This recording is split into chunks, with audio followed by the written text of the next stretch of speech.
BNP নেতা ইশরাক হোসেনের ঢাকা দক্ষিণের মেয়র হিসেবে শপথ না পড়ানোর আবেদনের রিটের ওপর হাইকোর্টে আবার শুনানি শুরু হয়েছে।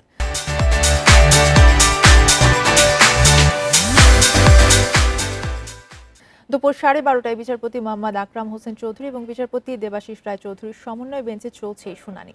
এর আগে মঙ্গলবার দুপুরে রিটের ওপর শুনানি হয়। ইশরাক হোসেনকে মেয়র হিসেবে শপথের বিরোধিতা করে দুই ব্যক্তির রিটের পক্ষে আদালতে শুনানি করেন আইনজীবী মোহাম্মদ হোসেন।